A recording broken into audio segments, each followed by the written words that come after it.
오늘 우리에게 주신 하나님의 말씀은 고린도후서 12장 7절에서 10절까지의 말씀입니다.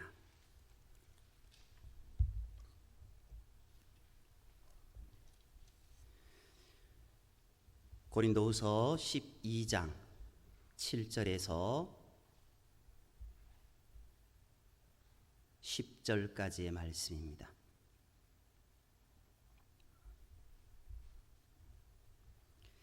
하나님의 말씀 제가 받들어 봉독하겠습니다. 7절입니다. 여러 계시를 받은 것이 지극히 크므로 너무 자만하지 않게 하시려고 내 육체의 가시 곧 사탄의 사자를 주셨으니 이는 나를 쳐서 너무 자만하지 않게 하려 하심이라. 이것이 내게서 떠나가게 하기 위하여 내가 3번 주께 간구하였더니 나에게 이르시기를 내 은혜가 내게 족하도다. 이는 내 능력이 약한 데서 온전하여짐이라 하신지라.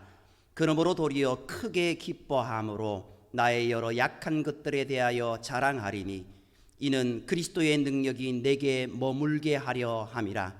그러므로 내가 그리스도를 위하여 약한 것들과 능욕과 궁핍과 박해와 공고를 기뻐하노니 이는 내가 약한 그때의 강함이라. 아멘. 오늘날 대부분의 사람들은 감사가 넘치는 삶을 바라고 있습니다. 그러면 감사가 넘치는 삶을 살려면 무엇이 필요할까요? 물론 감사할 일이 많아져야 하지 않겠습니까? 감사할 일이 많이 일어나야 한다는 것은 우리가 바라는 것이 이루어지는 겁니다. 어떤 일에 성공하는 것이다 라고 이야기할 수 있습니다. 성공하면은 감사하지 않습니까? 고맙지 않습니까? 그러면 어떤 사람이 성공할까요? 기업의 성공에 대해 많은 연구를 한 짐 콜린스라는 학자가 이런 말을 했습니다. 성공하는 사람은 일이 잘 되었을 때는, 잘 안 되었을 때는 거울을 보고 잘 되었을 때는 창문을 본다. 성공하는 사람 어떻다라고요? 일이 잘 안 되었을 때는 거울을 보고 잘 되었을 때는 창밖을 본다라는 겁니다. 거울을 보면은 누가 보입니까? 자기가 보입니다. 창밖을 보면 누가 보입니까? 다른 사람이나 환경이 보입니다. 이 말은 성공하는 사람은 실패했을 때 거울을 보듯이 자기를 보며 실패의 책임을 전적으로 자신에게 돌린다라는 겁니다. 그러나 실패하는 사람은 창문을 내다보듯이 실패의 책임을 다른 사람이나 환경 탓을 한다라는 겁니다. 좋은 결과가 생겼을 때는 정반대이지 않습니까? 성공하는 사람은 창문을 내다보듯이 성공의 요인을 다른 사람이나 환경에게 돌립니다. 반대로 실패하는 사람은 거울을 보듯이 모든 찬사를 자기에게만 돌린다라는 겁니다. 이것은 유명한 학자가 여러 기업을 연구하여 내린 결론이지만 가만히 생각해 보면은 너무나 당연한 일입니다. 실패했을 때 자기가 책임을 지면은 자신은 반성하고 발전하게 됩니다. 동료나 부하 직원들은 책임을 면하니까 고맙게 생각하여 더욱 협조적이 됩니다. 그래서 점점 성공에 가까워지는 겁니다. 반대로 책임을 다른 사람들에게 전가하면 스스로 반성할 기회가 없어집니다. 그러면 발전할 수 없습니다. 또 다른 사람들과의 관계는요, 더 악화되어져 버립니다. 그러니 어떻게 성공할 수 있겠습니까? 반면에 성공했을 때 다른 사람의 덕이라고 하면은 어떻게 되겠습니까? 자신은 교만해지지 않으니 좋습니다. 그리고 동료나 부하 직원들은 고맙게 생각하며 더욱 잘 협조합니다. 반대로 자기가 영광을 독차지하면은 자기는 교만해집니다. 그러니 실패할 수밖에 없습니다. 더욱이 동료나 부하 직원들은 흥도 나지 않고 협조도 해주지 않습니다. 이런 사람이 어떻게 성공할 수 있겠습니까? 일이 잘 안 될 때 다른 사람에게 책임을 전가하지 않는 것은 남을 원망하지 않는 것입니다. 잘 될 때 다른 사람의 덕이라고 말하는 것은 남에게 감사하는 사람입니다. 결국 감사하는 사람이 성공하는 겁니다. 우리는 성공할 때 감사한다고 하지만 사실은 그 앞에 감사하는 마음으로 살아야 성공할 수 있다라는 겁니다. 그것이 우리 모든 삶에 감사가 먼저다라고 이야기하는 그 이유입니다. 이것은 인간관계에서만 그런 것이 아닙니다. 하나님과의 관계에서는 더 그렇습니다. 사람도 원망을 들으면은 협력하지 않고 감사와 칭찬을 들어야 협력을 하게 됩니다. 그런데 사람은 감사와 칭찬을 들을 자격도 없으면서 이런 말을 들어야 협력합니다. 그러면 하나님은 어떠시겠습니까? 하나님은 감사와 영광을 받을 자격이 있으십니다. 하나님은 완전히 감사와 영광만 받으셔야 합니다. 왜냐하면 하나님은 본질적으로 영광스러운 분이시기 때문입니다. 또 하나님은 우리에게 항상 좋은 것만 주시기 때문입니다. 하나님은 감사와 영광을 받으십니다. 하나님은 원망받을 만한 일을 하신 적도 없습니다. 우리는 하나님께 감사와 영광만 돌려야 된다는 겁니다. 하나님을 원망하면 복에서 멀어지고 감사해야 복을 받게 되는 겁니다. 그렇게 신명기 6장 24절 이하에 보면은요, 여호와께서 우리에게 이 모든 규례를 지키라 명령하셨으니 이는 우리가 우리 하나님 여호와를 경외하며 항상 복을 누리게 하기 위함이시며 또 여호와께서 우리를 오늘과 같이 살게 하려 하심이다 라고 말씀하고 있습니다. 이스라엘 백성들 애굽에서 노예 생활을 하고 있었습니다. 그런데 하나님께서 그들을 적과 꿀이 흐르는 가나안 땅으로 인도하여 주시고 그 척박한 광야를 지나서 이제 가나안으로 들어가게 하셨습니다. 우리를 오늘과 같이 종으로 노예로 고통 가운데 살아가는 것이 아니라 자유인으로 하나님의 은혜 가운데 기쁨 가운데 살 수 있게 하려 하신 것이 하나님의 뜻이다라는 것, 하나님의 은혜다라는 것, 그렇게 우리는 감사해야 된다라고 신명기는 말씀하고 있습니다. 하나님이 우리에게 주신 계명은요, 모두 우리의 축복을 위해 주신 것입니다. 그래서 하나님의 계명을 지키면 분명히 성공합니다. 이웃을 사랑하고 친절을 베풀면 성공하게 됩니다. 정직해도 성공하는 모습을 보게 됩니다. 물론 예외는 있습니다만은요, 대부분 그렇지 않습니까? 또한 하나님의 계명 중에는 감사라는 계명도 있습니다. 그러니까 감사하면 성공하는 겁니다.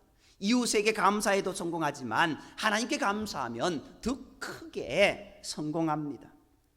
이렇게 감사가 좋은 것이지만 우리는 하나님께 제대로 감사하지 못합니다. 왜 그렇습니까? 사람이 어떨 때 감사하고 어떨 때 감사하지 못합니까? 자기에게 좋은 일이 일어났다고 생각할 때 감사하고 해를 당했다라고 생각할 때 감사하지 못하고 오히려 원망하지 않습니까? 그러면 어떻게 해야 우리가 하나님을 원망하지 않고 감사할 수 있을까요? 그것은요, 하나님이 우리에게 좋은 것을 주셨다라는 것을 깨달으면 됩니다. 그것을 알면 된다라는 겁니다. 정말 하나님은요, 우리에게 좋은 것을 주셨을까요? 그렇다라고 우리가 고백할 수 있을까요? 성경은 분명히 그렇다라고 말씀하고 있습니다. 오늘 본문은요, 우리가 생각할 수 있는 최악의 것까지 하나님의 축복이라고 말씀하고 있습니다. 우리에게 최고의 원수이며 우리를 가장 해롭게 하는 존재가 누구일까요? 사탄입니다. 사탄은 오직 우리를 해칠 궁리밖에 하지 않습니다. 왜냐하면 그것이 하나님을 대적하는 가장 효과적인 방법이기 때문입니다. 하나님이 극진히 사랑하시는 자녀들에게 해를 끼치는 것만큼 하나님을 괴롭게 하는 길이 어디 있겠습니까?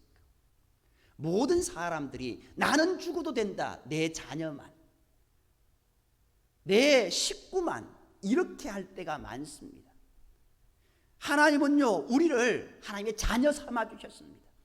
우리가 고통받는 거 하나님은 가장 싫어하십니다. 그런데 그 길을 누가 한다고요? 사탄이 하는 겁니다. 어차피 사탄은요, 하나님과 직접 대결해서는 이길 수 없으니까 연약한 자녀들에게 해를 끼쳐서 하나님을 괴롭게 하는 겁니다. 사탄은요, 바울도 괴롭혔습니다.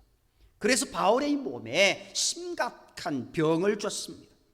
이것이 너무나 괴롭고 또 선교 활동에도 방해가 되어서 바울은 이것을 무엇이라고 말하고 있습니까? 사탄의 사자라고까지 이야기하고 있습니다. 바울은 당연히 이 병이 낫는 게 하나님의 뜻이라고 생각했습니다. 당연히 그렇죠. 사탄의 사자라고 생각을 하면은 그것은 악한 것입니다. 악한 것은 박멸되어야 됩니다. 무너져야 됩니다. 그렇기 때문에 바울은 당연히 이 병이 나아지는 것이 하나님의 뜻이라고 하여서 간절히 기도했습니다. 이 병이 낫기를 3번 간절히 기도했다, 이렇게 이야기하고 있습니다. 그런데 히브리인들의 3번의 의미는요 다릅니다. 우리가 그냥 3-4번 하는 것 1번, 2번, 3번 해보고 안 된다, 그게 아닙니다. 이 3번의 의미는요, 오늘 우리가 찬송가 8장을 불렀습니다. 8장을 불렀는데요, 거룩이 몇 번이 들어와 있습니까? 거룩, 거룩, 거룩입니다. 삼위일체 되신 하나님, 온전하신 하나님, 영광 받으실 하나님, 그 하나님께 올려드린다는, 우리의 전부를 올려드린다는 그런 뜻입니다. 3번 기도했다라고 해서 아이고 3번밖에 기도 안 했어, 나는 1000번도 하고 있고 10,000번도 할 수 있다 라고 이야기할 수 있습니다. 그런데요, 바울의 기도는 히브리인들의 의미에서 3번 기도했다는 건요, 하나님께 끝까지 기도했다라는 겁니다. 우리의 의미와 다릅니다. 하나님께 끝까지 기도했는데 하나님의 뜻은 달랐다라는 겁니다. 바울이요, 대단한 신유의 은사를 받은 사람이지 않습니까? 바울의 기도로 병 나은 사람이 얼마나 많습니까? 심지어 죽은 유두고도 살리지 않았습니까? 그런데 이 병은 낫지 않았습니다. 오히려 하나님은 그에게 내 은혜가 내게 족하다, 이는 내 능력이 약한 데서 온전하여짐이다 라고 알려주십니다. 이것을 깨달은 바울이 뭐라고 말합니까? 그러므로 도리어 크게 기뻐함으로 나의 여러 약한 것들, 이 약한 것 하나뿐만 아니라 여러 약한 것들에 대하여 자랑한다. 이는 그리스도의 능력이 내게 머물게 함이라. 그리스도의 능력이라고 이야기했지만 그리스도의 은혜가 내게 머물게 함이라. 오직 우리가 하나님을 찬양하고 하나님께 영광 돌리는, 하나님께 감사하는 그런 모습이 되어야 됩니다. 바울은 여러 약한 것들에 대해서 어떻게 고백하고 있습니까? 우리가 상상할 수 없는 것까지 이야기합니다. 그리스도를 위하여서 약한 것들과 능력과 궁핍과 박해와 공고를 기뻐하니, 정말 우리의 삶에 가장 어려운 것, 힘든 것, 모든 것을 엎쳐놓았다는 겁니다. 엎친 데 덮친 것이고 설상가상이라고 이야기합니다. 정말 고통 위에 고통이 더해진 겁니다. 정말 힘든 가운데, 그렇지만 이 모든 것들이 다 힘들고 어렵고 그런 모습이지만, 내가 이렇게 어려운 가운데, 약한 가운데 처해졌을 때 하나님으로 인하여서 주님이 나와 함께 하시기 때문에, 주님의 능력이 나와 함께 하시기 때문에 오히려 나는 강해졌다라고 이야기하고 있습니다. 이 말씀은 하나님이 어떤 분이신지를 우리에게 잘 보여줍니다. 하나님은 세상의 모든 것을 주관하시며 그 모든 것이 우리에게 유익하도록 이끌어 가시는 분이시라는 겁니다. 심지어 사탄이 하는 짓도 우리에게 해를 끼치지 못합니다. 하나님은 사탄이 우리를 해치려고 주는 그 괴로움마저도 어떻게 해요? 축복으로 만들어 버리신다라는 겁니다. 그래서 우리에게 사탄이 주는 고통도 원망이나 불평거리가 아니라는 겁니다. 바울은요, 이제 이것을 깨달은 후에 자기의 약한 것을 자랑한다라고 고백하고 있습니다. 약한 것 어떻게 자랑합니까? 자기 고통스러운 것 어떻게 기뻐합니까? 그런데 바울은 그렇게 합니다. 왜냐하면 그것이 바울을 더 강하게 만들고 그리스도의 은혜와 능력을 더 많이 입을 수 있도록 도와주기 때문이었습니다. 사랑하는 성도 여러분, 자랑거리가 생기면 어떻게 합니까? 아들이 직장에서 승진하면 자랑스럽습니다. 정말 이곳저곳 누가 물어보지도 않았는데도 얘기합니다. 몇 번이고 거듭거듭 이야기합니다. 왜 그렇습니까? 감사해서 그렇지 않습니까? 무언가 자랑하고 기뻐한다라는 것은 그것에 대해 감사한다라는 뜻입니다. 바울이요, 고통과 약함을 기뻐하고 자랑한 것, 그것에 대해 감사하는 것이지 않습니까? 오늘 우리의 모습 가운데 어떤 감사가 있습니까? 어떤 감사가 있습니까? 너무나 기뻐하는 것, 너무나 감사할 것, 어떤 것이 있습니까? 그런데요, 여기에서 머물러서는 안 된다라는 겁니다. 본문을 잘 보면은요, 바울이 처음부터 이런 고통에 대해 감사했느냐라는 겁니다.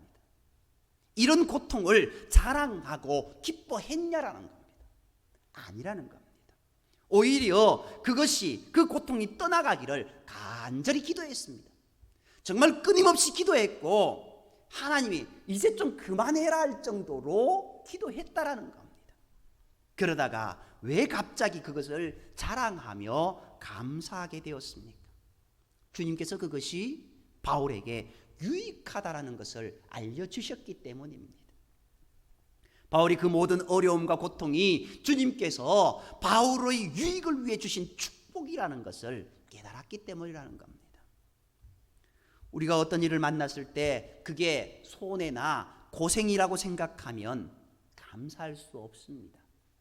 그러나 그것이 나에게 유익한 일이라고 생각된다면 감사하게 되지 않습니까? 옛날에 소금 장수 두 사람이 소금을 지고 높은 산을 오르고 있었습니다. 산 너머 마을에 가서 소금을 팔기 위해였습니다. 산을 오르다가 잠시 쉴 때 젊은 소금 장수가 이 높은 산을 원망하며 이렇게 말합니다. 이 산의 높이가 지금의 반만 되면 얼마나 좋을까? 당연히 그렇게 이야기할 수밖에 없지 않습니까? 이 산의 높이가 지금의 반만 되면은 쉽게 가서 이 소금을 팔 수 있을 것인데, 그런데요, 늙은 소금 장수가 이렇게 말합니다. 그래, 나도 이 산이 정말 낮았으면 좋겠다라고 이야기할 수 있지만 나는 반대라네. 오히려 3배나 더 높았으면 좋겠네. 아니, 젊은 소금 장수가 얼마나 놀라겠습니까? 그렇게 말합니다. 아니, 지금도 산이 높아 쩔쩔매면서 더 높았으면 좋겠다고요 묻습니다. 그러자 늙은 소금 장수가 이 산이 더 높아야 저 마을 사람들이 소금 구하기가 더 어려워져서 소금값이 더 오를 것이 아닌가.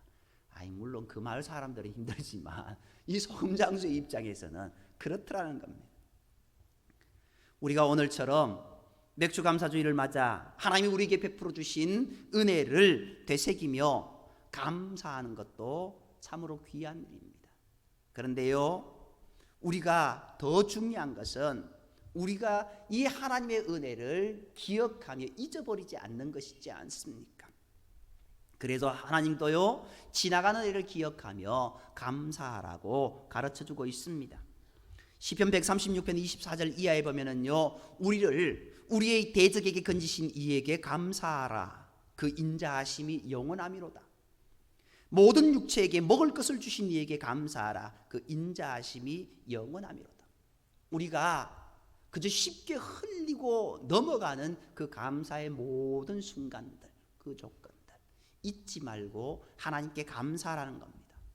진정 은혜의 삶은 먼저 감사하는 겁니다. 감사가 먼저다라는 겁니다. 하나님 주셨기에 감사한 것이 아니라 감사를 먼저 드릴 때 우리에게는 더 풍성한 은혜를 부어주시는 그 하나님의 축복이 임하게 될 줄 믿습니다. 두 번째로요, 은혜를 깨달으면 감사가 넘쳐나게 된다라는 겁니다. 어떤 사람의 믿음이 얼마나 좋은지 어떻게 알 수 있을까요? 성경은요, 열매를 보고 그 믿음을 알 수 있다라고 말씀하고 있습니다. 그 열매는 그의 삶을 말하는 겁니다. 하나님의 뜻에 맞게 사는 정도를 보고 믿음이 얼마나 좋은지 알 수 있다는 겁니다. 하나님의 뜻이 사랑이니까 이웃을 많이 사랑하면 믿음이 좋다고 말할 수 있습니다. 이웃에게 해를 끼치지 않고 죄를 짓지 않고 오히려 이웃에게 친절을 베푸면 도움을 주는 사람이 믿음이 좋은 사람이기도 합니다. 그런데 감사하는 것도 하나님의 뜻이라는 겁니다. 그렇다면 감사가 많을수록 믿음이 좋은 사람 이렇게 이야기할 수 있습니다. 그런데 어떤 사람이 감사가 많을까요? 하나님의 은혜를 더 많이 깨닫는 사람이 더 많이 감사하지 않겠습니까? 그러니까 하나님의 은혜를 더 많이 깨닫고 감사의 조건을 더 많이 찾아내는 사람이 믿음이 좋은 사람입니다. 그래서 한때 매일 저녁에 하루에 감사의 조건 10개씩 찾아서 기도하고 하루를 마무리하자, 100개씩 찾자, 이런 것들도 하기도 했었습니다. 실제 매일의 삶 가운데 우리가 감사할 일들이 너무나 많지 않습니까? 그러나 삶 속에 감사의 조건이 별로 없으면 어떻게 할까요? 남들처럼 좋은 집도 없고 차도 없고 심지어 건강도 없으면 감사가 별로 적어질 겁니다. 그러면 어떻게 합니까? 이럴 때 믿음이 좋은 사람은요, 이미 받은 큰 은혜를 생각한다라는 겁니다. 그 큰 은혜가 무엇일까요? 얼마 후면 천국에서 최고의 축복을 누릴 것이라는 겁니다. 이 땅의 것보다 저 천국의 것, 하나님 주신 더 영광스러운 그것을 생각한다라는 겁니다. 이것을 생각하며 감사하는 겁니다. 이런 사람은 어떤 환경에서도 감사할 수 있습니다. 믿음이 좋은 겁니다. 그런데요, 이보다 더 성숙한 믿음이 있습니다. 그것은 바울이 오늘 본문에서 보여주는 믿음의 단계입니다. 지금까지 바울은 구원의 은혜에 감사했습니다. 자기같이 악한 사람을 불러주셔서 귀한 사역자로 삼아주신 은혜에 감사했습니다. 하지만 지금 가지고 있는 병에 대해서는 감사하지 못하고 있었습니다. 이 병은 자랑거리도 아니고 기쁨도 아니고 고쳐져야 할 것이었습니다. 그러니까 병 자체는 감사의 조건이 아니었습니다.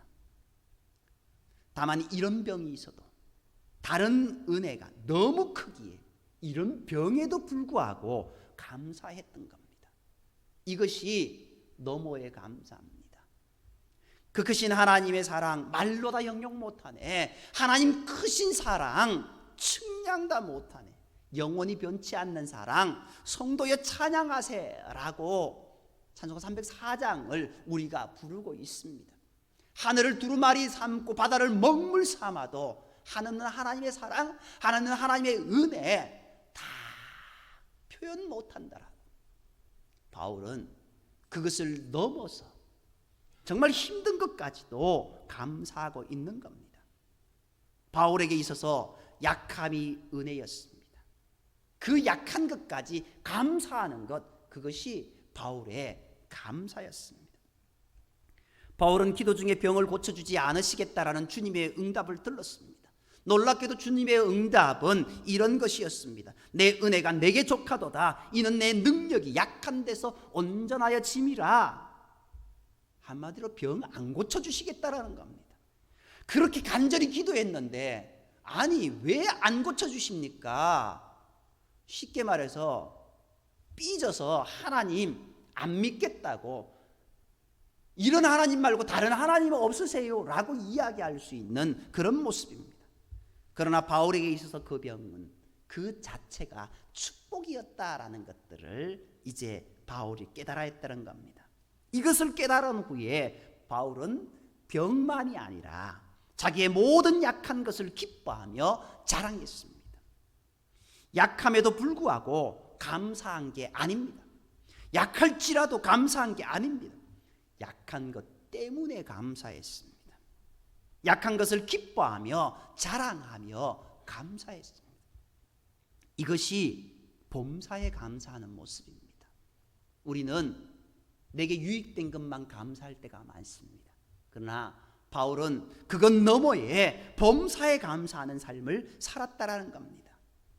하나님께서 부어주신 은혜에 감사하고 내 약한 것, 힘든 것까지도 감사하는 모습, 이런 사람이 어떻게 축복을 받지 않겠습니까?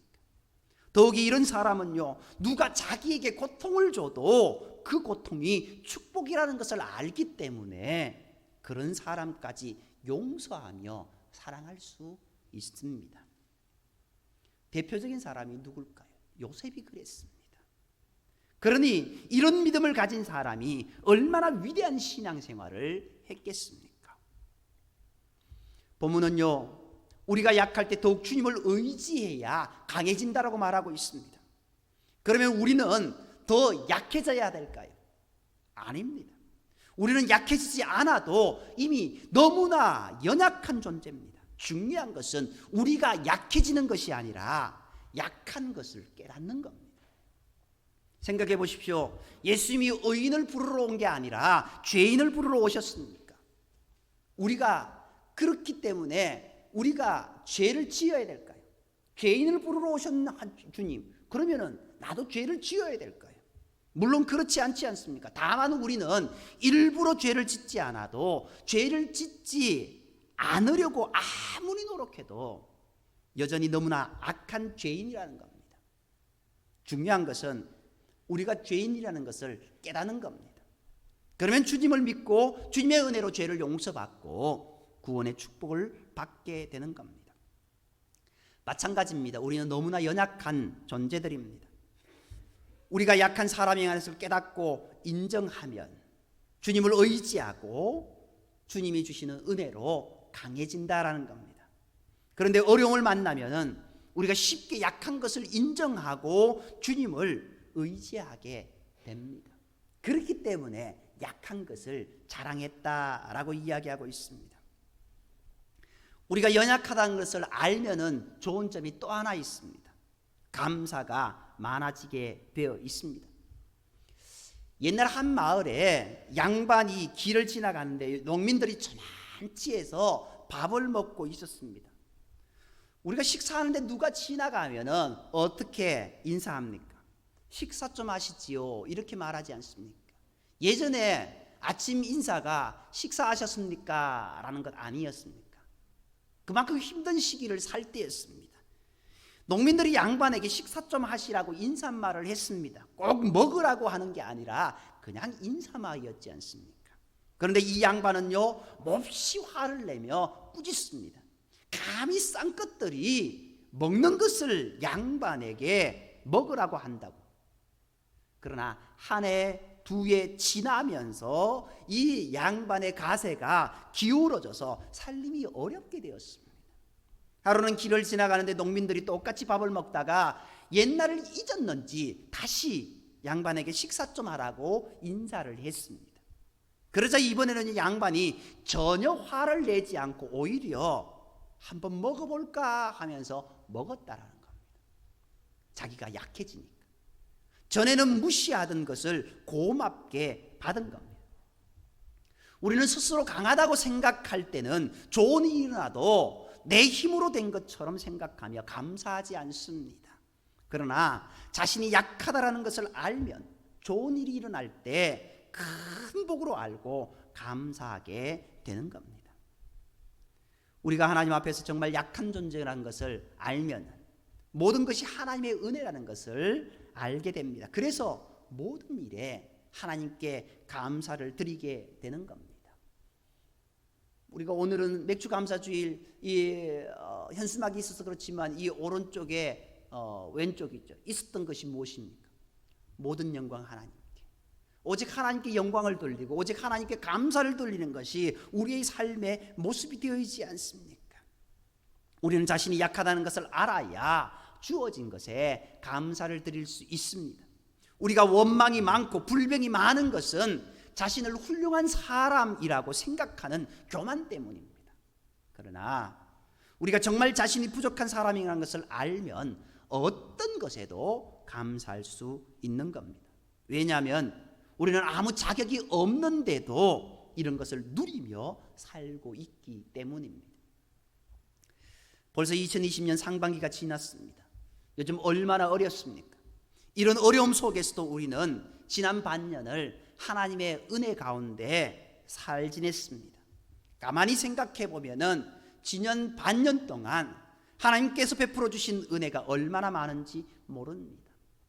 건강을 지켜주셨고, 가족을 지켜주셨고, 직장을 지켜주셨고, 좋은 이웃과 교우들을 만나게 해주신 것, 우리는 많은 은혜를 받았습니다. 더욱이 우리는 이미 영생을 얻었습니다. 세상 것과는 비교할 수 없는 은혜입니다. 이런 은혜만 생각해도 우리는 감사할 수밖에 없습니다. 그러나 우리가 감사할 것은 그것만이 아닙니다.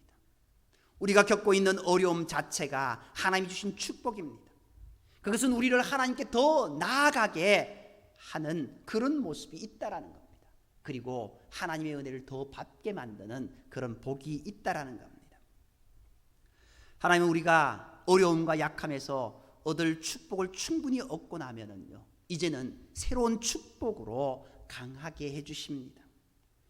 이때 우리는 교만하지 말고 계속해서 자신의 약함을 인식하며 하나님께만 영광 돌리는 그런 모습이 있어야 될 줄 믿습니다. 바울의 마지막 결론이 그것입니다.